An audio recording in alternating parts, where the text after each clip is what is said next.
The news just continues coming out of Minneapolis, Minnesota, and the tragedy there of Renee Nicole Good being shot to death by the ICE official.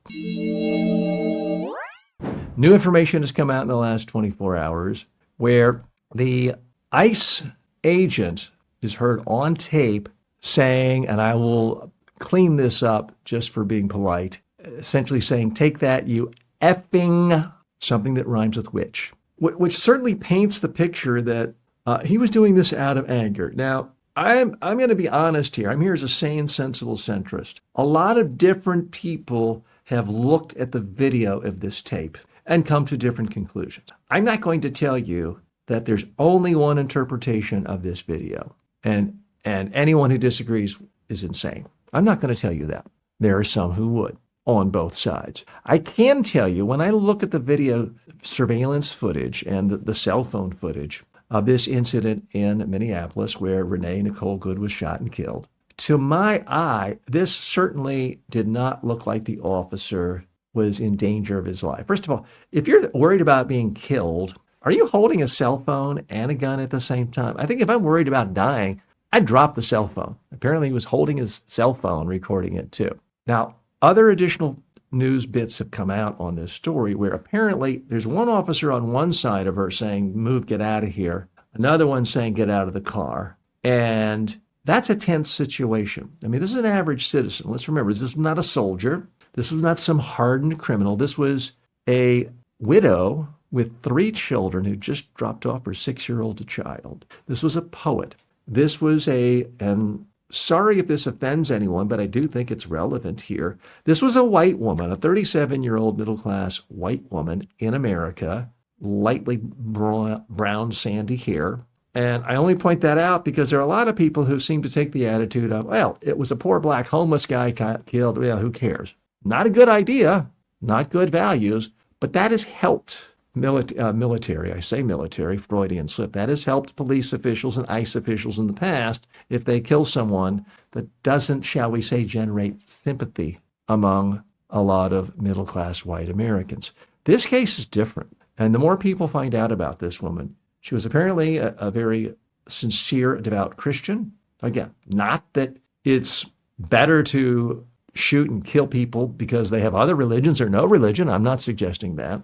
But the more we're finding out about this person, it contrasts very sharply with what the administration just reflexively said. From J.D. Vance on down, this woman has been demonized, been called someone who's a part of domestic terrorism. I mean, she was apparently driving on her way home from dropping off her child at a school, and to try to paint her as a domestic terrorist is frankly bizarre. To say that this agent was just doing his job when he somehow was relishing, calling her obscenities, this American citizen. Again, let's point out, ICE is supposedly going after all these illegal immigrants. Well, this was an American citizen. And, according to a number of conservatives these days, she was one of the good ones. She was native born and white. So not even fitting in the typical profile of how ICE stops people. If you're brown, you look like, or you speak Spanish. Apparently she was not speaking Spanish either. And yet she still was shot. Now, here's what we're seeing. Again, she's instantly called radical. She's instantly called deranged by members of the administration.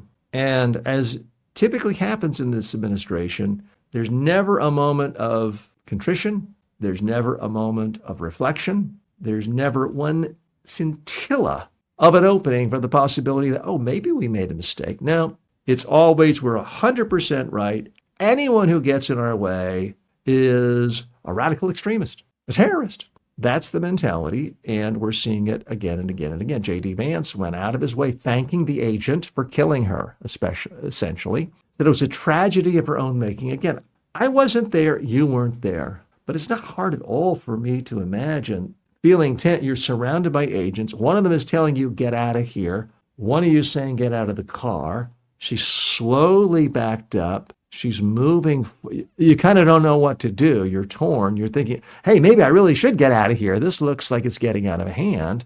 And then to be shot, not once, not twice, but 3 times. Something seems profoundly bizarre. And yet Vance says the agent deserves a debt of gratitude. Now, the mayor of that city has said this is flat out murder.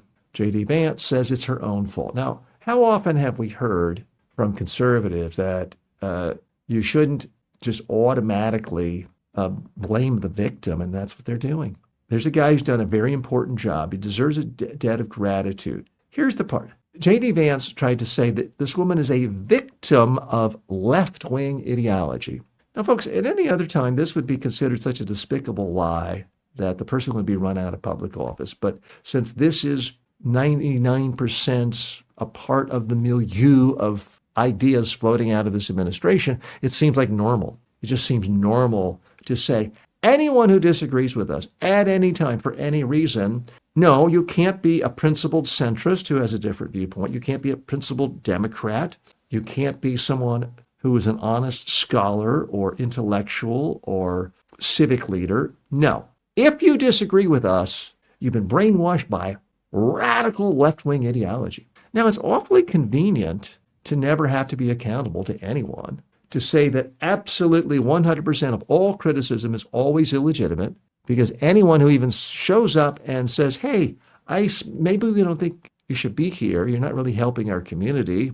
In fact, crime is at an all-time low in Minnesota, which it is, and in Minneapolis. It's the lowest crime rate in recorded times, not counting ICE murdering people. And so for someone to say, hey, maybe go to other parts of the country where they need you more, get out, is not radical left-wing ideology. It's kind of something a lot of sane, sensible centrists are saying in that community. And that's what's totally bizarre here. This idea that anyone who voices opposition is no longer a legitimate citizen. That's new, folks. That's new in America. The idea that if you show up. Now, this woman wasn't yelling and screaming and in the streets holding a sign. She appeared to be driving by, got caught up in this somehow. And now the idea is it's not even just that if you don't follow what an ICE official tells you, you could lose your life. It's you got to guess which one. If they're giving you contradictory information, you got to guess the right way or you could be shot and killed. Or maybe it doesn't matter. Maybe if she had gotten out of the car, maybe the other officer on the other side who told her to drive away might feel emboldened. Oh, she's coming to attack us. She's getting out of the car. She's holding a gun. Oh, it's a cell phone. Boom. I mean, things like that happen all the time. So I don't think we've heard the last of this case.